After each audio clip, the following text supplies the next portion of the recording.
அன்பான இறை மக்களே, இன்று பைபிள் ரீடிங் பிளானின் 79வது நாள்.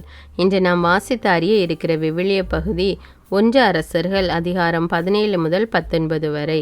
எலியா இறைவாக்கினரின் காலத்தில் நாட்டில் பஞ்சம் வந்தது.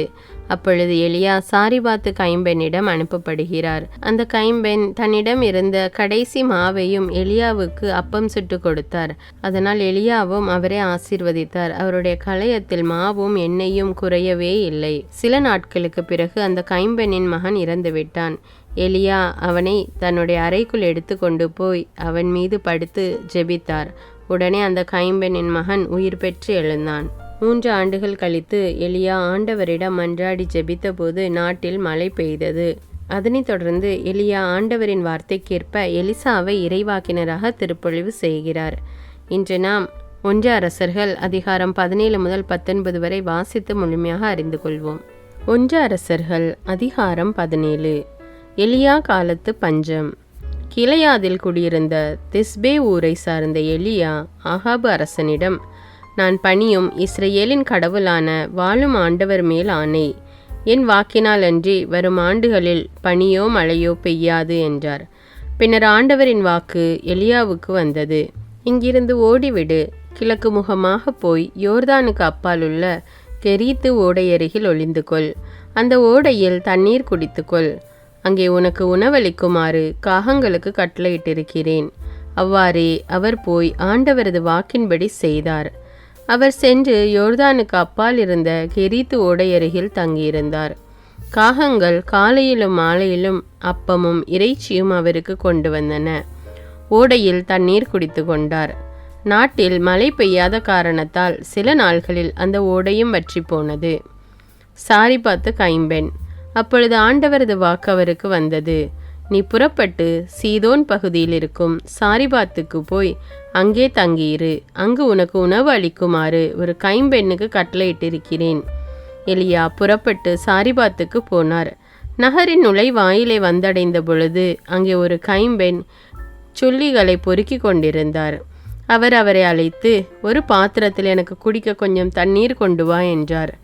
அவர் அதை கொண்டு வர செல்கையில் அவரை கூப்பிட்டு, எனக்கு கொஞ்சம் அப்பமும் கையோடு கொண்டு வருவாயா என்றார்.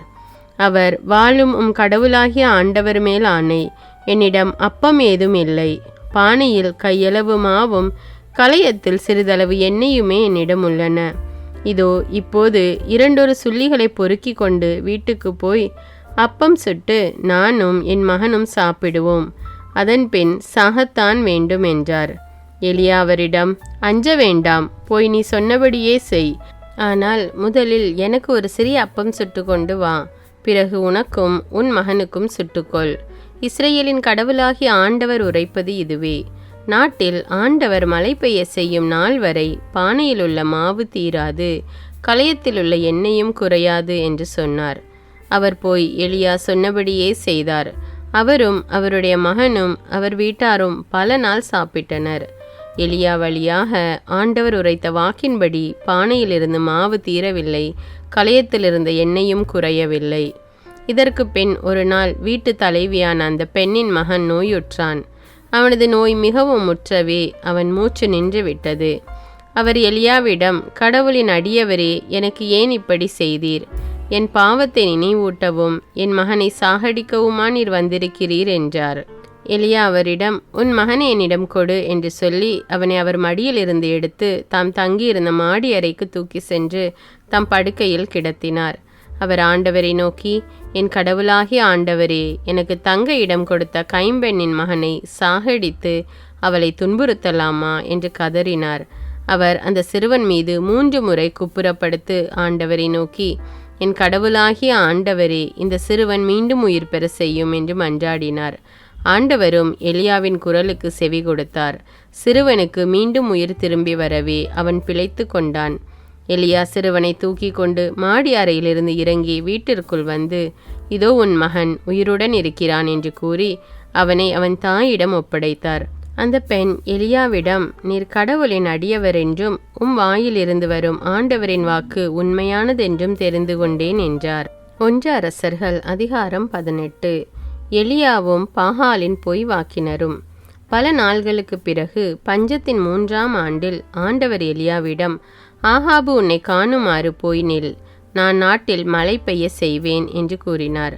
அவ்வாறே எலியா தம்மை ஆகாபு காணுமாறு அவனிடம் சென்றார். அப்பொழுது சமாரியாவில் பஞ்சம் கடுமையாக இருந்தது. அரண்மனை கண்காணிப்பாளன் ஒபதியாவை ஆகாபு தன்னிடம் அழைத்தான். ஒபதியா ஆண்டவருக்கு மிகவும் அஞ்சி நடந்தவர். ஆண்டவரின் இறைவாக்கினரை இசபேல் அழிக்க முயன்றபோது அவர்களுள் 100 பேரை குகைக்கு 50ஆக மறைத்து வைத்திருந்து அவர்களுக்கு அப்பமும் தண்ணீரும் கொடுத்து வந்தார். ஆகாபு ஒபதியாவிடம், நாடெங்கும் சென்று எல்லா நீரூற்றுகளையும் நீரோடைகளையும் பார்ப்போம். ஒருவேளை குதிரைகளுக்கும் கழுதைகளுக்கும் உயிர் வாழ தேவையான புல் கிடைக்கலாம். நம்முடைய கால்நடைகளை இழக்க வேண்டியிராது என்றான். சுற்றி பார்ப்பதற்கென நாட்டை பிரித்து கொண்ட பின் ஆகாபு ஒரு திசையை நோக்கி சென்றார். ஒபதியா மறு திசையை நோக்கி சென்றார். போகும் வழியில் ஒபதியா திடீரென எலியாவை சந்தித்தார். அவர் அவரை அடையாளம் கண்டுகொண்டு தாழ்ந்து வணங்கி, நீர் என் தலைவர் எலியாதாமோ என்றார். அவர், ஆம், நான் தான். நீ உன் தலைவனிடம் சென்று எலியா வந்துள்ளார் என்று சொல் என்றார். அப்பொழுது ஒபதியா, நான் என்ன பாவம் செய்தேன்? உம் அடியானாகிய என்னை ஆகாபு கொலை செய்யும்படி நீர் ஏன் அவனிடம் கையளிக்கிறீர்? வாளும் உம் கடவுளாகிய ஆண்டவர் மேல் ஆணை, என் தலைவன் உம்மை தேடி பிடிக்கும்படி ஆள் அனுப்பாத நாடோ பேரரசோ இல்லை. எந்த நாடோ அரசோ உம்மை காணவில்லை என்று சொன்னால் உம்மை காணவில்லை என்று ஆணையிட செய்தான். ஆனால் நீரோ எலியா வந்துள்ளார் என என் தலைவனிடம் சொல்கிறீர். நான் உம்மை விட்டு அகன்றவுடன் ஆண்டவரின் ஆவி உம்மை எனக்கு தெரியாமல் தூக்கி கொண்டு போய்விடலாம். ஆகாபிடம் சென்று நான் தெரிவிக்கையில் உம்மை அவன் காணவில்லை எனில் என்னை கொன்று விடுவான். உம் அடியானாகிய நான் இளமை முதல் ஆண்டவருக்கு அஞ்சி நடந்திருக்கின்றேன். ஆண்டவரின் இறைவாக்கினரை இசபேல் அழிக்க முயன்றபோது அவர்களில் 100 பேரை குகைக்கு 50ஆக மறைத்து வைத்து அவர்களுக்கு அப்பமும் தண்ணீரும் கொடுத்து வந்தது பற்றி நீர் கேள்விப்படவில்லையா? இப்படி இருக்க நான் என் தலைவனிடம் சென்று எலியா வந்துள்ளார் என்று சொல்கிறீர். என்னை அவன் கொன்று விடுவான் என்றார். அப்பொழுது எலியா, நான் பணியும் படைகளின் ஆண்டவர் மேல் ஆணை, இன்று அவன் காணுமாறு அவன் முன் நிற்பேன் என்றார். ஒபதியா புறப்பட்டு ஆகாபை சந்தித்து இதை தெரிவித்தார். உடனே ஆகாபு எலியாவை சந்திக்க சென்றான். ஆகாபு எலியாவை கண்டதும், இஸ்ரேலரிடையே கலகமூட்டுகிறவன் நீதானே என்றான். அதற்கு எலியா, இஸ்ரேலரிடையே கலகமூட்டுகிறவன் நான் அல்ல, நீயும் உன் தந்தையின் வீட்டாரும் தான். ஏனெனில் நீங்கள் ஆண்டவரின் கட்டளைகளை புறக்கணித்து பாகால் பின்னே செல்கிறீர்கள். இப்போதே ஆள் அனுப்பி இஸ்ரேல் மக்கள் அனைவரையும் கர்மேல் மலையில் என் முன்னிலையில் ஒன்று திரட்டு. இசபேலின் பந்தியில் உணவருந்தும் பாகாலின் 450 பொய் வாக்கினரையும் அசேராவின் 400 பொய் வாக்கினரையும் கொண்டு வந்து சேர் என்றார். அவ்வாறே ஆகாபு இஸ்ரேல் மக்கள் அனைவரையும் அழைத்தான். பொய் வாக்கினரையும் கர்மேல் மலையில் ஒன்று திரட்டினான். எலியா மக்கள் அனைவர் முன் சென்று, எத்தனை நாள் இருமனதோராய் தத்தளித்து கொண்டிருக்கப் போகிறீர்கள்? ஆண்டவர்தாம் கடவுள் என்றால் அவரை பின்பற்றுங்கள், பாகால்தான் என்றால் அவன் பின்னே செல்லுங்கள். அப்பொழுது எலியா மக்களிடம், ஆண்டவரின் திருவாக்கினருள் நான் ஒருவன்தான் எஞ்சியிருக்கிறேன். பாகாலின் பொய் வாக்கினரோ 450 பேர் இருக்கின்றனர். 2 காளைகளை எங்களிடம் கொண்டு வாருங்கள். அவர்கள் ஒரு காளையை தேர்ந்தெடுத்து அதை துண்டு துண்டாக வெட்டி விறகின் மேல் வைக்கட்டும். ஆனால் நெருப்பு வைக்கலாகாது. மற்ற காளையை நான் தயார் செய்து விறகின் மேல் வைப்பேன். நானும் நெருப்பு வைக்க மாட்டேன். நீங்கள் உங்கள் தெய்வத்தின் பெயரை சொல்லி அழையுங்கள். நானோ ஆண்டவரின் பெயரை சொல்லி அழைப்பேன். அதற்கு நெருப்பு மூலம் பதிலளிக்கும் கடவுளே உண்மை கடவுள் என்றார். மக்கள் அனைவரும் பதில் மொழியாக, நீர் சொல்வது சரியே என்றனர். பிறகு எலியா பாகாலின் பொய் வாக்கினரிடம், நீங்கள் அதிகம் பேராய் இருப்பதனால் முதலில் நீங்கள் ஒரு காளையை தேர்ந்தெடுத்து தயார் செய்யுங்கள். ஆனால் நெருப்பு மூட்டாதீர்கள் என்றார். அவ்வாறே அவர்கள் தங்களுக்கு கொடுக்கப்பட்ட காளையை கொண்டு வந்து தயார் செய்த பின் காலை முதல் நண்பகல் வரை பாகாலின் பெயரை கூப்பிட்டு, பாகாலே பதில் தாரும் என்று கத்தினர். ஆனால் இக்குரலும் கேட்கவில்லை, எப்பதிலும் வரவில்லை. எனவே அவர்கள் தாங்கள் கட்டிய பலிபீடத்தை சுற்றி ஆடலாயினர். நண்பகலாயிற்று. எலியா அவர்களை கேலி செய்து, இன்னும் உரத்த குரலில் கத்துங்கள், அவன் ஒரு தெய்வம். ஒருவேளை அவன் ஆழ்ந்த சிந்தனையில் இருக்கலாம், அல்லது ஒதுக்குப்புறம் போயிருக்கலாம், அல்லது பயணம் செய்து கொண்டிருக்கலாம், அல்லது தூங்கி கொண்டிருக்கலாம். அவன் விழித்தெழ வேண்டியிருக்கும் என்றார். எனவே அவர்கள் இன்னும் உரத்த குரலில் கத்தினர். தங்கள் வழக்கப்படி வாளினாலும் வேலினாலும் இரத்தம் கொட்டும் வரை தங்களையே கீறி கிழித்து கொண்டார்கள். பிற்பகல் ஆயிற்று. அவர்கள் மாலை பலி செலுத்தும் நேரம் வரை தொடர்ந்து உளறி கொண்டிருந்தார்கள். ஆயினும் எக்குரலும் கேட்கவில்லை, எப்பதிலும் வரவில்லை. கவனிப்பார் யாரும் இல்லை. அப்போது எலியா எல்லா மக்களையும் நோக்கி, என் அருகில் வாருங்கள் என்றார். மக்கள் அனைவரும் அவர் அருகில் வந்தனர். உடனே எலியா அங்கே இடிந்து கிடந்த ஆண்டவரது பலிபீடத்தை செப்பனிட்டார். உன் பெயர் இஸ்ரவேல் என்று ஆண்டவர் யாக்கோபுக்கு உரைத்திருந்ததன் பொருட்டு அவர் வழிவந்த குலங்களின் எண்ணிக்கைப்படி எலியா 12 கற்களை எடுத்தார். அக்கற்களை கொண்டு ஆண்டவர் பெயரில் ஒரு பலிபீடத்தை கட்டி அப்பலிபீடத்தை சுற்றிலும் 2 உழவுகால் அகலம் உள்ள வாய்க்காலை வெட்டினார். அதன் பின் விறகு கட்டைகளை அடுக்கி காளையை துண்டு துண்டாக வெட்டி அவற்றின் மேல் வைத்தார்.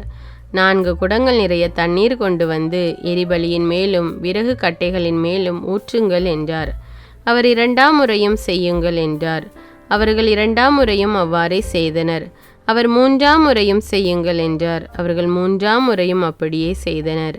எனவே தண்ணீர் பலிபீடத்தை சுற்றிலும் ஓடியது. மேலும் வாய்க்காலை அவர் தண்ணீரால் நிரப்பினார். மாலை பலி செலுத்தும் நேரமாயிற்று.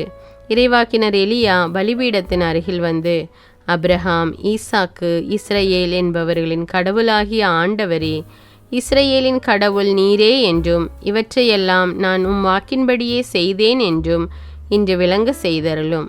நீரே கடவுளாகிய ஆண்டவர் என்றும் நீரே இம்மக்களின் மனத்தை மீண்டும் மாற்றுவீர் என்றும் இம்மக்கள் அறியும்படி எனக்கு பதில் தாரும். ஆண்டவரே எனக்கு பதில் தாரும் என்றார். உடனே ஆண்டவரின் நெருப்பு கீழே இறங்கி அந்த எரிபலியையும் விறகு கட்டைகளையும் கற்களையும் மணலையும் சுட்டெரித்து வாய்க்கால் நீரையும் வற்ற செய்தது. இதை கண்டவுடன் மக்கள் அனைவரும் முகங்குப்புற விழுந்து, ஆண்டவரே கடவுள், ஆண்டவரே கடவுள் என்றனர். அப்போது எலியா அவர்களை நோக்கி, நீங்கள் பாகாலின் பொய் வாக்கினருள் எவனும் தப்பியோடாதபடி அவர்களை பிடியுங்கள் என்றார்.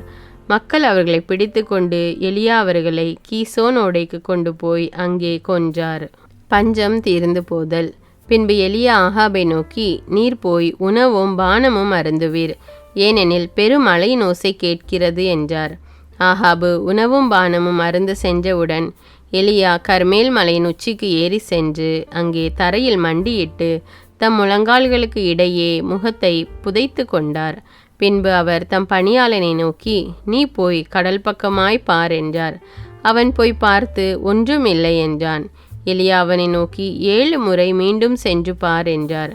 7ஆம் முறை அவன் சென்று பார்த்து, இதோ மனித உள்ளங்கை அளவு சிறிய மேகம் ஒன்று கடலிலிருந்து எழும்பி மேலே வருகிறது என்றான். அப்போது எலியா அவனை நோக்கி, நீ போய் ஆகாபிடம் மழை தடுத்து நிறுத்தாதபடி தேரை பூட்டி போய்விடும்படி சொல் என்றார். இதற்கிடையில் வானம் இருண்டது, கார்மேகம் சூழ்ந்தது, காற்று அடித்தது, பெருமழை பெய்தது. ஆகாபு தேரில் ஏறி இஸ்ரவேலுக்கு சென்றான். அந்நேரத்தில் ஆண்டவரின் ஆற்றல் எலியாவின் மேல் வந்திறங்க அவர் தம் இடையை வரிந்து கட்டி கொண்டு இஸ்ரவேல் வரை ஆகாபுக்கு முன்னே ஓடினார். 1 அரசர்கள் அதிகாரம் 19. சீனாய் மலையில் எலியா. எலியா செய்த அனைத்தையும் பொய்வாக்கினர் அனைவரையும் அவர் வாளினால் கொன்றதையும் ஆகாபு இசபேலுக்கு தெரிவித்தான். எனவே இசபேல் எலியாவிடம் தூது அனுப்பி, நீ அவர்களது உயிரை பறித்தது போல் நானும் நாளை இந்நேரத்திற்குள் உன் உயிரை பறிக்காவிடில் தெய்வங்கள் எனக்கு தண்டனை கொடுக்கட்டும் என்று சொன்னாள். ஆகவே அவர் அச்சமுற்று தம் உயிரை காத்து கொள்ளுமாறு தப்பி ஓடினார். யூதாவிலிருந்து பெயர்செபாவை அடைந்ததும் அங்கே தம் பணியாளனை விட்டுவிட்டு அவர் பாலை நிலத்தில் 1 நாள் முழுதும் பயணம் செய்தார். அங்கே ஒரு சூரை செடியின் அடியில் அமர்ந்து கொண்டு தாம் சாக வேண்டுமென பின்வருமாறு மன்றாடினார். ஆண்டவரே, நான் வாழ்ந்தது போதும், என் உயிரை எடுத்துக்கொள்ளும். நான் என் மூதாதையரை விட நல்லவன் அல்ல. பின்னர் அச்சூரை செடியின் அடியில் அவர் படுத்துறங்கினார். அப்போது வானதூதர் அவரை தட்டி எழுப்பி, எழுந்து சாப்பிடு என்றார். அவர் கண் விழித்து பார்க்கையில் இதோ தணலில் சுட்ட ஒரு அப்பமும் ஒரு குவளையில் தண்ணீரும் தம் தலைமாட்டில் இருக்க கண்டார். அவற்றை அவர் உண்டு பருகிய பின் திரும்பவும் படுத்து கொண்டார். ஆண்டவரின் தூதர் 2ஆம் முறை வந்து அவரை தட்டி எழுப்பி, எழுந்து சாப்பிடு, ஏனெனில் நீ நீண்ட பயணம் செய்ய வேண்டும் என்றார். அப்பொழுது அவர் எழுந்து உண்டு பருகினார். அவ்வுணவினால் வலிமை அடைந்த அவர் 40 பகலும் 40 இரவும் நடந்து ஒரேபு என்ற கடவுளின் மலையை அடைந்தார். அவர் அங்கிருந்து குகைக்கு வந்து அதில் இரவை கழித்தார். அப்போது ஆண்டவரது வாக்கு அவருக்கு வந்தது. அவர், எலியா, நீ இங்கே என்ன செய்கிறாய் என்று வினவினார். அதற்கு அவர், படைகளின் கடவுளாகிய ஆண்டவர் மீது நான் பேரார்வம் கொண்டவனாய் இருந்து வருகிறேன். ஆனால் இஸ்ரேல் மக்கள் உமது உடன்படிக்கையை உதறிவிட்டனர். உம் பலிபீடங்களை தகர்த்து விட்டனர். உம் இறைவாக்கினரை வாளால் கொன்றுவிட்டனர். நான் ஒருவன் மட்டுமே எஞ்சி இருக்க என் உயிரையும் பறிக்க தேடுகின்றனர் என்றார். அப்போது ஆண்டவர், வெளியே வா, மலை மேல் என் திருமுன் வந்து நில். இதோ ஆண்டவராகிய நான் கடந்து செல்லவிருக்கிறேன் என்றார். உடனே ஆண்டவர் திருமுன் பெரும் சுழல் காற்று எழுந்து மலைகளை பிளந்து பாறைகளை சிதறடித்தது. ஆனால் ஆண்டவர் அந்த காற்றில் இல்லை. காற்றுக்கு பின் நிலநடுக்கம் ஏற்பட்டது. நிலநடுக்கத்திலும் ஆண்டவர் இருக்கவில்லை. நிலநடுக்கத்திற்கு பின் தீ கிளம்பிற்று. தீயிலும் ஆண்டவர் இருக்கவில்லை. தீக்கு பின் அடக்கமான மெல்லிய ஒலி கேட்டது. அதை எலியா கேட்டவுடன் போர்வையினால் தம் முகத்தை மூடிக்கொண்டு வெளியே வந்து குகையின் வாயிலில் நின்றார். அப்பொழுது, எலியா, நீ இங்கே என்ன செய்கிறாய் என்று ஒரு குரல் கேட்டது. அதற்கு அவர், படைகளின் கடவுளாகிய ஆண்டவர் மீது நான் பேரார்வம் கொண்டவனாய் இருந்து வருகிறேன். ஆனால் இஸ்ரேல் மக்கள் உமது உடன்படிக்கையை உதறிவிட்டனர். உம் பலிபீடங்களை தகர்த்து விட்டனர். உம் இறைவாக்கினரை வாளால் கொன்றுவிட்டனர். நான் ஒருவன் மட்டுமே எஞ்சியிருக்க என் உயிரையும் பறிக்க தேடுகின்றனர் என்றார். அப்போது ஆண்டவர் அவரிடம், நீ வந்த வழியே திரும்பி தமஸ்கு பாலை நிலம் நோக்கி செல். அவ்விடத்தை அடைந்தவுடன் அசாவேலை சிரியாவுக்கு மன்னனாக திருப்பொழிவு செய். நிம்சியின் மகன் ஏகூவை இஸ்ரேலுக்கு அரசனாக திருப்பொழிவு செய். ஆபேல் மெகோலாவை சார்ந்த சாபாற்றின் மகன் எலிசாவை உனக்கு பதிலாக இறைவாக்கினராக அருள் பொழிவு செய். அசாவேலின் வாளுக்கு தப்பினவனை ஏகு கொல்லட்டும். ஏகுவின் வாளுக்கு தப்பினவனை எலிசா கொல்லட்டும். ஆயினும் பாகாலுக்கு மண்டியிடாமலும் அவனை முத்தி செய்யாதவர்களுமான 7000 பேரை மட்டும் நான் இஸ்ரேலில் விட்டு வைப்பேன் என்றார். எலிசாவின் அழைப்பு. எலியா அங்கிருந்து சென்று சாபாற்றின் மகன் எலிசாவை கண்டார். அப்பொழுது அவர் ஏர் பூட்டி உழுது கொண்டிருந்தார். அவருக்கு முன்னே 11 ஏறுகள் இருந்தன. 12ஆம் ஏரை தாமே ஓட்டி கொண்டிருந்தார். எலியா அவரிடம் சென்று தம் மேலாடையை அவர் மீது தூக்கி போட்டார். எலிசா அவரை கடந்து செல்கையில் ஏர் மாடுகளை விட்டுவிட்டு எலிசாவிடம் ஓடி வந்து, நான் என் தாய் தந்தையிடம் விடை பெற்று வர அனுமதி தாரும். அதன் பின் உம்மை பெண் செல்வேன் என்றார். அதற்கு அவர், சென்று வா, உனக்கு நான் செய்ய வேண்டியதை செய்துவிட்டேன் என்றார். எலிசா எலியாவை விட்டு திரும்பி வந்து ஏர் மாடுகளை பிடித்து அடித்து தாம் உழுத கலப்பைக்கு நெருப்பு மூட்டி அம்மாட்டு இறைச்சியை சமைத்து மக்களுக்கு பரிமாற அவர்களும் அதை உண்டனர். பின்பு அவர் புறப்பட்டு போய் எலியாவை பின்பற்றி அவருக்கு பணிவிடை செய்யலானார்.